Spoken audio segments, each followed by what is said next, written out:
السلام علیکم ورحمت الله وبرکاته ومغفرته. ډېر داسې ورونه او خویندې به پیدا سي چې ورته اختری ونه کوې. ورور به درته ووایي زما دنیا خو د پلار ده، خور به درته ووایي زما دنیا خو د خاوند ده، ما خاوند ته وربخښلې ده.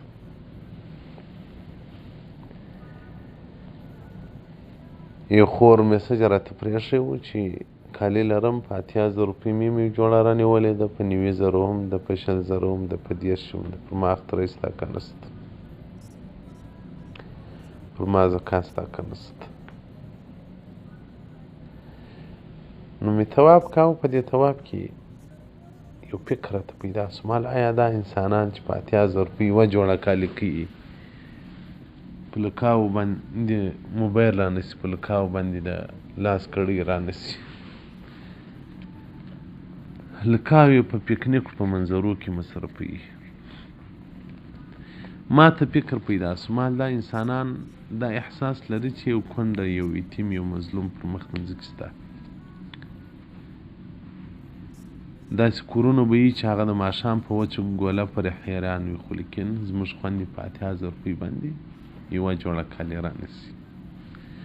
آیا دا به د الله جل جلاله په حضور کې بیا الله ته څه ووایي؟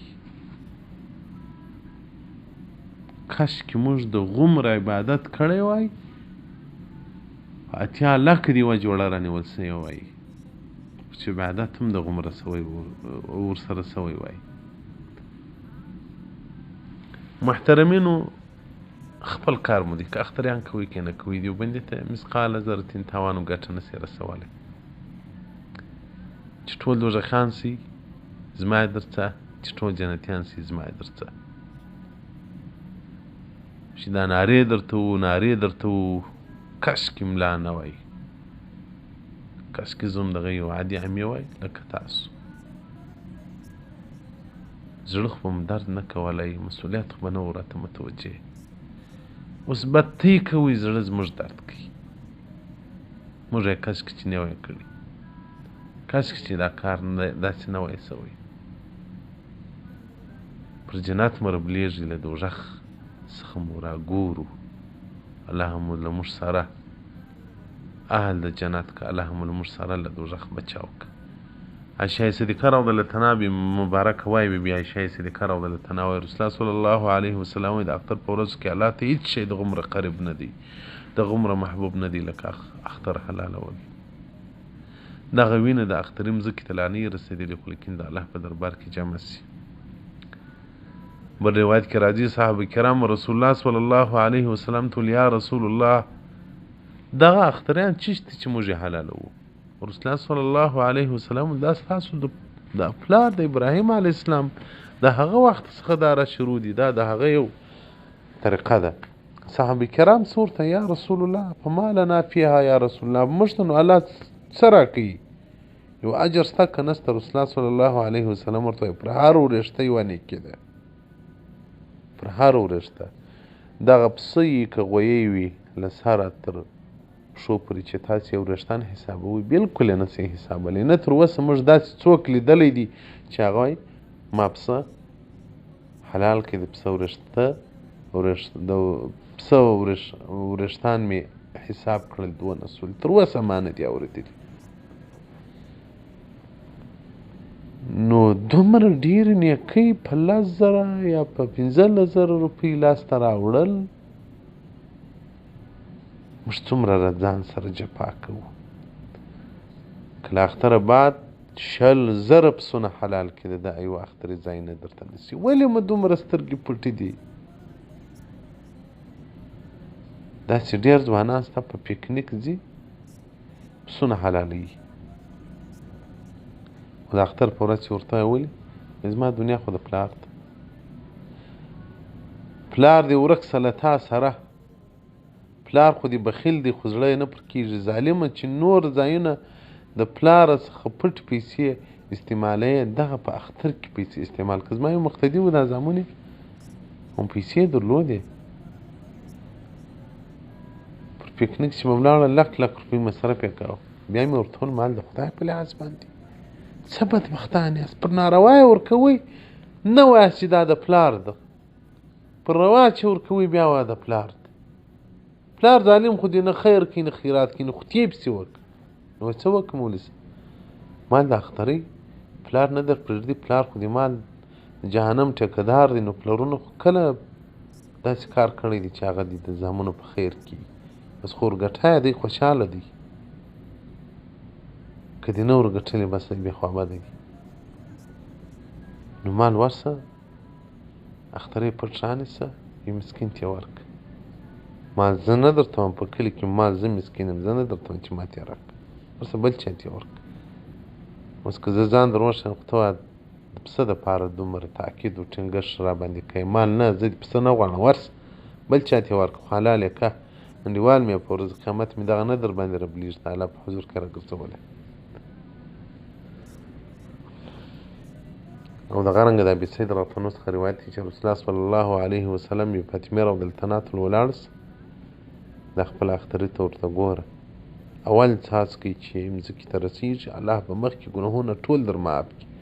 قالت یا رسول الله، وی فاطمه رسول الله صلی الله علیه وسلم ته وایي چې یې پلاره، دا یوازې زموږ د اهل بیتو خاصیت دی چې د اختري په حلالولو باندې الله مخکې ګناهونه ټوله بخښي، او که د عام مسلمانانو دپاره هم دی. رسول الله صلی الله علیه وسلم څه ورته وایي؟ ولنا وللمسلمین، موږ او ټولو مسلمانانو ته الله دا خاصیت را کړی دی چې اختری حلال کړي، مخکې ګناهونه الله ټولو معافي ټولو بخښي. او دغه رنګه د حسن بن علي رضی الله تعالی عنهما څخه روایت دی چې رسول الله صلی الله علیه وسلم فرمایلی دی، وایي که چا اختری وکړي، ښه اختری په ښه خوښي باندې وکړي، وایي دغه به حجاب سي من النار له اوره څخه. موږ پښتانه خو لاندی د ژمي لاندی ډېر غټ لاندی حلالوي، ډېر غټ پسه حلالوي، ساتلی ټول کال غنم او اوربشې ورکوي. د اختر په ورځ نو سي د ملایانو د چرګ یا پر چرګ فتوا نه ده ورکړې چې پر چرګ اخترۍ روا دي. تاسو باور وکړئ چې په پښتنو کې به یو 4-5 خلکو بیا پسونه حلالولی، ټول به چرګان حلالولی. دونه د الله سره لرې والی ولې کوو؟ دا وطن کې زما په یاد شي یو دا شی وي حلال کړي، غاړه ونیسي، غاړې په خلاص کړي. وایي ولې پر افغانستان د الله رحمت نه راځي؟ افغانستان به د الله جل جلاله په قهر تر ابده لړلی کې دغه اعمال ول. تاسې خو دا پنجابیان ته وګورئ، خدای د سړي سترګې په سرې سي. دا اختري ته پر ده چم خوشحالي، یو غټ مینده اوس ګړی رانیولي، لوی لوی غوږونه، دا شیان یې په ځړولي، دا ټول کور په خوشحالي. زموږ د وایي غاړې خلاصې کړه، غاړې خلاصې کړه، نو بس عمرې به په دغه د غوبل و دغه د تکالیفو ژوند به پر موږ باندې وي، که موږ د الله سره په راستي کې نه یو. د الله سره مو چم دی، هېڅ یې غاړې ور خلاصې کړه. ډېر ملایان مختریان نه کوي، بیا به کلیوال غوښې نه کوي، را کلیوال وایي دا مور. ما یې وخت ته اخترۍ پیسې مې سره جمع کولې، نو مې اخترۍ مار رانیسه، مور راته ویل بیا کلیوال غوښې نه درکوي. کلیوال بیا وایي مولوي صاحب مړ سوی دی، ما ته ډېر درد راغلی. باره ما ورته مال مور زه هغه پلانکۍ ملا نه یم، زموږ په وطن کې څه ملایان وه اختریان مې نه کول. بیا خلک وایي دا موړ دی. ماله الله دې مې د خلکو له احتیاج او له احسانه خلاص کړي. الله دې ما بیا اختره کوي هم نه، بیا له هغه رئیس الله بیا اختره کړی هم نه یم. الله جل جلاله اختر ته یو شی پیدا کړي. نو ملایان یې د کلیوالو نه بیرې نه کوي، کلیوال غاړې خلاصېږي، دې شی حلال کړي چې هغه نه خرڅېږي، نه کساب کوي، نه بزاس کوي. نو اختری حجاب دی من النار له اوره څخه. ښه غټ پسه، ښه قیمتداره اختریان رانیسي. بخل مه کوئ، پر الله بخل کوئ، پر ځان بخل کوئ، پر جنت بخل کوئ. دومره بخیلان سول چې دا ځان مو پر جنت نه ربلیږي. خوند د ورونو همت وکړئ په دې اختر کې نسونه ماړه کړي، په دې اختر کې فقرا ماړه کړي. که ته وایې فقرا نسته، دا 2 کاله خو دا بعض شاګردان یا خویندې یا وروڼه ما ته پیسې راواستوي، وایي اختریان زموږ دپاره حلال کړه. که څو ما ته تکلیف وي نو خو بیا چې دا د فقراو د مساکینو احتیاج ووینم، هم په دې ثواب کې به ته هم ورسره شریک شي. داسې خو نو ډېر کورونه راغلي دي، یا د یتیمانو یا د دغسې مسکینانو غریبانو، چا پسه ما ورکړی دي، له خوشحالۍ یې ژړلي دي. نو دعاوې به یې څونه کړي، ما ته به یې څونه کړي، هغه چا ته به یې څونه کړي چې اختره یې ورته راستولی دي. اختریان وکړي، په رسول الله صلی الله علیه وسلم پسې وکړي، په ټولو انبیا علیهم السلام وکړي، په مور و پلار پسې وکړي. چې وس لري یو خو څوک وس نه لري، هغه خلاص دي.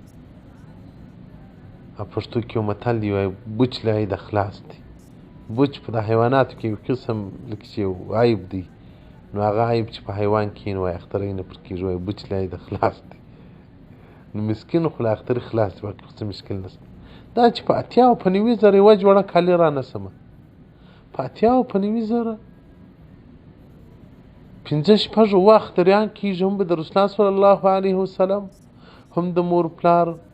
سبحان الله، څومره د هلاکت، څومره د دوزخ پر غاړه یو. خالي دا یوه ټېله غواړو، په د مابینځ کې به یې ورموښلو. دومره د الله څخه لرېوالی، دومره غفلت په دین کې نه پوهېږي. هغه وخت به پوه سئ چې په قبر کې مو پر دا یوه طرف باندې هم ماران ولړمان راوخیږي، له سر له خوا هم در باندې راوخیږي، نه ځغاستلی سي، نه تښتېدلی سي، نه دلته بیا امریکا شته چې بچاو دي کړي، نه دلته بیا پاکستان او افغانستان شته چې بچاو دي کړي. دلته به بیا پوه سي چې او موږ په دنیا کې پر کوم خط سیر باندې روان وو، موږ کول څه. او دغه رنګ عبدالله بن عباس راته نوم مبارک وایي کومې پیسې چې مصرفېږي الله ته دغومره محبوبې پیسې نشته لکه څوک چې په اختر کې پر اختر باندې پیسې ورکوي. الله جل جلاله توفیق راکړي چې موږ تاسو اختریان ښه اختریان وکړو. نو دغه رنګ ابوهریره رضی الله عنه مبارک وایي رسول الله صلی الله علیه وسلم فرمایلی دي، وایي که چا وس و اختری نه وکړي، رسول الله صلی الله علیه وسلم وایي زموږ عیدګاه ته دې نه راځي، زموږ عیدګاه ته دې نه راځي، زموږ عیدګاه ته دې نه راځي. ګور رسول الله صلی الله علیه وسلم هغه څوک چې اختری ورباندې لازم وي، واجب یې نه کړي، هغه یې د خپل عیدګاه څخه منع کړی دی، وایي نه به راځي. نو چې رسول الله صلی الله علیه وسلم له عیدګاه محروم کړي، د الله د رحمت څخه هم محروم سو، د جنت څخه به هم محروم وي. نو خوند ورونو د خپل ځان سره حساب وکړي، اختر را روان دي، ښه اختریان رانیسي، غاړې مه خلاصوئ، دی پسونه رانیسي، الله راضي کړي، د الله رسول راضي کړي، شیطان خوابدی کړي. نو چا ښه پسه یي، چا ښه پسه یي، نو تر 25 زره تر 10 زره روپۍ به نو خورا زیات ګران نه وي، چې هغه ډېر ښه پسه یي. خو رسول الله صلی الله علیه وسلم وایي حجاب من النار، د اور څخه حجاب دی اختری. په 10 زره روپۍ جنت نه کوې، په 10 زره روپۍ له دوزخ څخه ځان نه بچوې. څومره دا ځان درته بې قدره دی. نو ښه اختریان وکړي محترمینو، دا د سخا ورځې دي، پر فقراو پر مساکینو یې تقسیم کړي. دی نو مه کوئ، زما یو کلیوال وو 8 اختریان مې وکول، نو بیا پرنجانه کښېښولې، بارا به په دا اختر کې دا لنډغر ورته را روان ول، دا مېلمانه ورکې به یې کولې. نو ما دغه راته وویل نه نو سړی په مېلمنو خوري، مال وه ښه حافظان و ملایان دې راوستلي دي، خو دغه ورکو والا دي، ډمان دې راوستلي دي. نو داسې مه کوئ. بعضې خلک اختریان وکړي، برای په پټ کې وایي اجان مې را روان دي. زموږ یو قریب و، کله کله به په غوایي کې اختری وکړي، نو د یو ماینه و زامنو پلانکۍ ټوله، نو یې غوښې ساتلي وې، ملا هم بابا له اجر راسي باره به نو په په یوه ټک دوه نښانه ما ولیکه ملایان یاست کامیان یاست یوه حصه خیرات کوي یوه حصه کور ته راوګرځوي یوه په مېلمنو وخوري دې نو مه کوئ چې هغه به راوګرځوئ هغه څوک چې زما شاګردان دي هغه دې نو دا زما خاصیتونه په ځان کې راولي نو څه کوم دیوبندي صاحب ښه غږېږي د رسول الله صلی الله علیه وسلم نو څوک ښه وغږېږي امت نو د رسول الله صلی الله علیه وسلم ښه غږېدل څه ګټه کوي سړی عمل نه په وکړي خو هغه خبرې هغه وخت ګټه موږ ته کوي چې موږ عمل ورباندې وکړو همدا په روژ کال ما ته حاجي فتح محمد ورور درې اختریان راوستل یو ستا دی یو د رسول الله صلی الله علیه وسلم مبارک دی یو ما ورته ما زما د پلار دپاره راوړه چې پیسې درکوم نو بیا مې یو د کلي ملا ته ورکړي یو اخترۍ مې همسایګانو ته ورکړي دا بل اخترۍ چې مې کور ته راوګرځاوه نو مې تقسیم کړي ما دا د مېلمنو دي دا د کور دي دا د مسکینانو دي خیر هغه چې دا مسکینان درېدل د مېلمنو دا هم کې ولاړې د کور د هم کې ولاړ ماشومان ورسره دعوه وایسته و څه ډول لاس دې خوشی له هم کور نه پرېږدي د اولاد په خیرات کې خلکو اصل دا دې ورکول مال خدای به غوښ پیدا کړي ته راځه مسکین ستا دروازې ته ودرېدی او غوښ یې راکړه ته غوښ نه ورکوې زه سخي یم محترمینو په ما کې سخا پرته د سخاوت په ځان کې راولي رسول الله صلی الله علیه وسلم وایي سخي که فاسق وي جنت ته به ځي او عبید علیم که بخیل هم دوژخ ته به ځي نو خو له پنځ کتابه د سخا صفت شروع دي بیا زه تر قرآن او تر صحیح البخاري پورې سخاوت په ځان کې راولي دا هم د بخل علامه ده اختریان لږ کوي بله ورځ چې یې ډم و ډمامه 12-15 پسونه حلالوي په اختر کې بس لوی کور به یې 2 پسونه مې حلال کړي یو خو هغه خلک دي چې وس یې نه لري هغو کې خو موږ هېڅ خبره نه کوو چې هغه وس یې لري هغه باید ډېر اختریان وکړي حدیث رقم 2 صفحه اصول 2 الترغیب والترغیب جلد نمبر 2 والسلام علیکم ورحمة الله وبرکاته ومغفرته